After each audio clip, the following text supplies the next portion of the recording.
Hi, Jonathan Walsh here, owner and instructor at Austin Batting Cages, and this is your video tip of the week. So today we're going to go over bunting. We're going to go over the execution of getting your bunt down and the mechanics. Bunting is at a premium right now with the new BBCOR bats. If you can't get a bunt down, you're not going to play. When I played at the University of Texas, I hit cleanup and I was asked to bunt 4 to 5 times at the minimum. So we got to make sure we can get our bunts down so we can be in the lineup. So come with me, we're going to go over the proper mechanics on how to get our bunt down. So now we're going to look at the proper stance of a bunt. What a lot of kids do is they open up too early like this. Now they're exposed and they're defenseless. We don't want that, okay? It's just a simple pivot. I'm pivoting. Now if it's coming at me, I can protect myself and get out of the way. When I pivot, I want you to notice my barrel is always above my knob every single time. If this barrel drops, now it's going to be a pop-up out or a foul ball. We don't get the job done. Barrel always above the knob. So I pivot and turn. If I'm bunting to third base, my barrel is pointing to first. If I'm bunting to first base, my knob's pointing to third. I want you to notice how the bat is in front of me so I can see the ball hit off the bat. We don't want to be here, okay?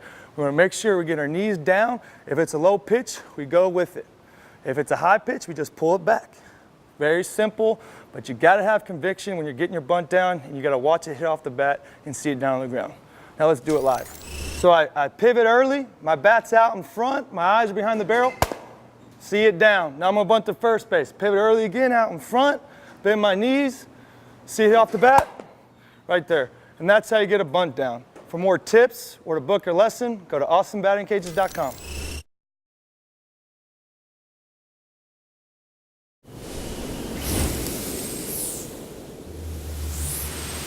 Hi, Jonathan Walsh here, owner and instructor at Austin Batting Cages, and this is your video tip of the week. So today we're going to go over how to hit off the tee. Now I know we know how to hit off the tee, but do we know where to place the tee? A lot of times we just put it directly down the middle and just go after it and swing. We want to work on hitting different locations and where that location is going to be. If we're going to hit an outside pitch, we got to put the tee in the outside corner and we put it a little in front of the home plate. We do that because we want to make contact in front of the plate. We don't want to make contact back here and get tied up. So I'm going to get my stance, act like I got a pitcher here, deep breath, load, and swing. See that outside pitch, I got to let it travel more than I do on the pitch up the middle or inside. My hands, my knobs in front, my eyes down on contact, I swing, and I'm going to hold my stance at the end. Say we're going to work up the middle now, pitch right down the middle. Put it a little farther in front of home plate, because once again, we got to make contact out in front. Can't make contact back here. Pitch directly down the middle, load, contact. Notice where my eyes are, watching the ball hit off the bat every single time. Last but not least, we'll do our inside pitch. If they're throwing us inside, trying to bust us in our hands, we need to make sure we make contact out in front. Getting our stance, deep breath, got to get our barrel there. Everything's under control, my eyes are down. And that's how we hit off the tee. For more tips or to book your lesson, go to austinbattingcages.com.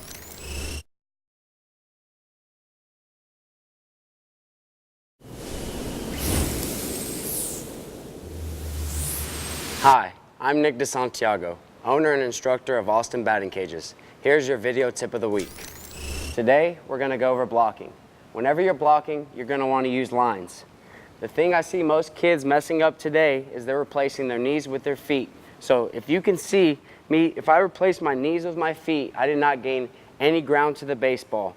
The ball is about 2 feet away from me. The hop is going to have to be absolutely perfect to hit my chest, which is not going to happen. So with that said, if I use my lines, now all we want to do is physically just fall forward. Now you can tell that I've gained about a foot of ground instead of actually gaining nothing. Now the ball is 6 inches in front of me, making the hop be directly into my chest and then straight down, keeping it close so we can throw the runners out. For more tips or to book lessons, visit austinbattingcages.com.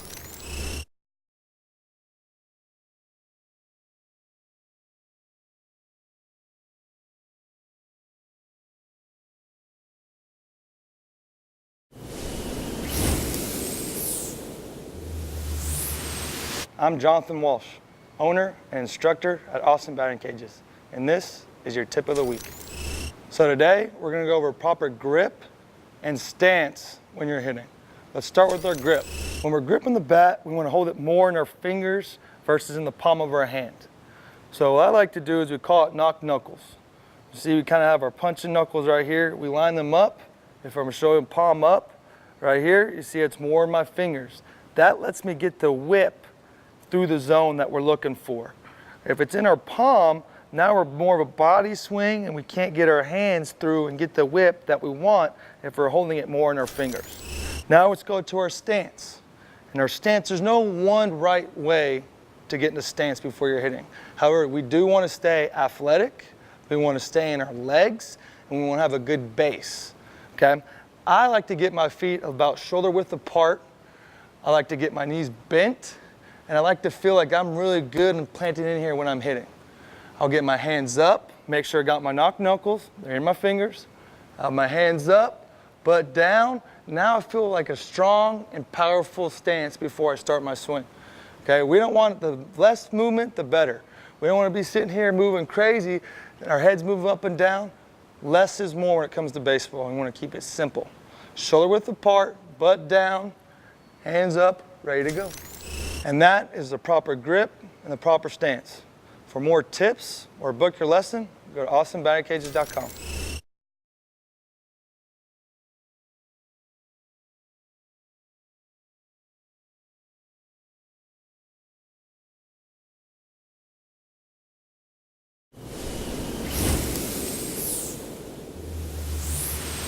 Hi, I'm Nick DeSantiago, owner, instructor at Austin Batting Cages, and here's your video clip of the week. Today, we're going to go over the proper footwork on throwdowns at second base. As you can see, I have placed tape on the ground in a double T. Okay, the reason we want to use tape is to see where your feet have started and where they have finished. What we want to do is we want to start with our feet on this back line right here, and then the proper footwork is going to be right foot, left foot, and then we're going to throw. Okay. With your second piece of tape, you're going to want to put it about 4 to 6 inches in front of the back piece. This is to show you how much ground you should be gaining to second base. So if I start in my throwdown position on this tape, with my first foot, my right step should be directly on this line right here, and then my left foot landing on this long piece of tape right here in a direct line to second base. So if I were to go through it again, a little bit sped up like I'm going to do in the game, start with your toes right here on the line. Get into your proper setup. What you want to do is you want to go through your footwork, hold it at the end. When you're done, what you want to make sure that you do is to check your work. So what I mean by that is to look down at the tape and see, okay, is my right foot good? Am I good with my front foot? That way, if you do land a little bit open, you check your work, you see what you did wrong. Now you're going to be able to correct it and fix it on your next throwdown. For more tips and to book your lessons, visit austinbattingcages.com.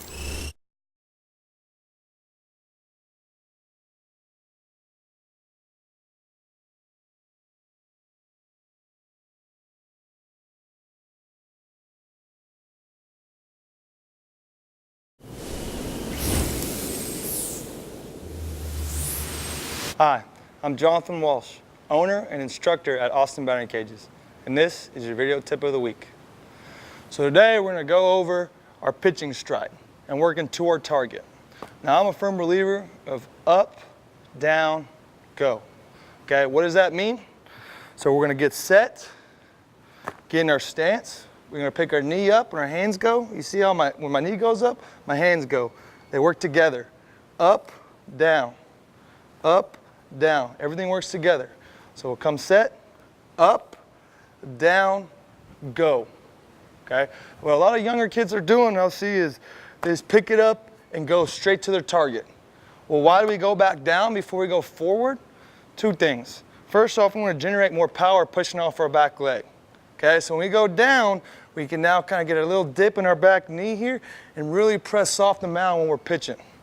Number two, it gives us time to break our hands and catch our hands back up to where they need to be at our release point out front. So let's do it again. We'll do the whole thing. Get our sign, come set, up, down, go. Everything's working straight down this line. Our release point's out in front, going straight to my target. If we have this line here and you're stepping open this way or you're stepping across, we're not doing what we want to do, and that's working straight to the target. We need to be consistent, and it needs to be repeatable, okay? Less is more when it comes to pitching. We want to be able to do the same thing every time. So that was your tip of the week. If you want more tips or you want a lesson, go to austinbattingcages.com.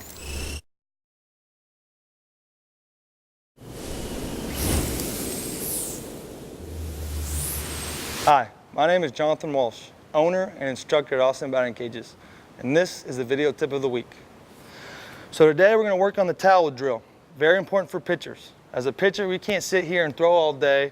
It's going to lead to arm injury, and we're not going to stay fresh. That's why we have the towel drill. You need a towel about a foot, maybe a little foot and a half. We're going to tape one side of the towel.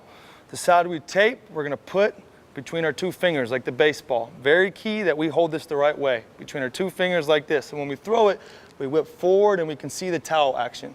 We want the towel to be straight. We don't want it getting diagonal. So let's do it. I'm going to get set. We'll go up, down. As you see, that towel goes straight. If that towel starts going diagonal, that's when we cut the ball. We don't want that. After you do a couple reps of that, we're going to bring a partner in. So I got my partner, Nick DeSantiago, co-owner of Austin Batting Cages.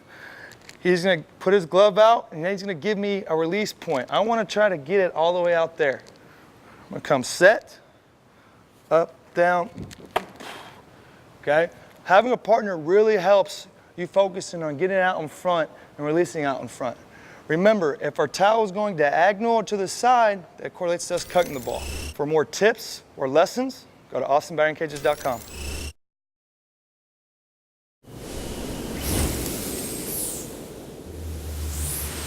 Hi, I'm Nick DeSantiago, owner and instructor at Austin Batting Cages. Here's your video tip of the week. Today, we're going to go over receiving. When you're receiving the ball as a catcher, you want to make sure that you're catching the ball out in front of your body. 2 reasons why you want to catch the ball out front is 1, because if you catch the ball too deep, it's going to make your arm a little bit weaker, and that glove is going to drag back in, and it's going to look like more of a ball. Reason number 2, you have an umpire standing behind you. If you catch it too close to your body, he's not going to be able to see it as good, as opposed to if we catch it out front, now he has a clear vision to be able to see that pitch and call it for a strike. So I'm going to start off by taking my glove off and showing you how to catch each pitch in the proper location. If we get a pitch between our knees, the way you're going to want to catch it is by getting your thumb underneath the baseball, working side to side, just like this. Now, if we get a ball outside of our left knee, what we want to do, instead of just keeping our thumb underneath and going this way, that's where you're going to get the tendency of possibly breaking your thumb. What you want to do is just turn your glove over and catch it outside your body. Now, the other location is away to a righty. If we get a pitch on this right knee, if you catch that ball too deep, it's going to carry your glove back in. The way you're going to want to catch this is by getting your fingertips around it and catching that ball out front. One thing I like to reference to the kids is saying beat the ball to the spot. It's very simple. If you beat the ball to the spot, you're going to be able to stick it. If you let the ball beat you, you're just going to carry out of the zone. Now, let's see it in action. I'm going to start off with getting a pitch down the middle. So as you can see, that ball is directly between my knees. I got my thumb underneath the baseball, and my arm is almost fully extended, but not quite. Now I'm going to work on a pitch on my right knee. So there. As I referenced to earlier, I beat the ball to the spot. I got my fingertips on the outside half of the baseball, and again, you can notice I'm catching the ball out in front, giving the umpire a clear vision to call that a strike. Lastly, I'm going to get that pitch just outside of my left knee. So, again, I turn the hand over when it gets outside the left knee as opposed to letting your thumb ride this way. And that's where a lot of times, too, again, I referenced earlier, a lot of catchers will break their thumbs if they keep letting it go there as opposed to turn it over, making a much easier transition to catch the baseball. For more tips or to book your lessons, visit austinbattingcages.com.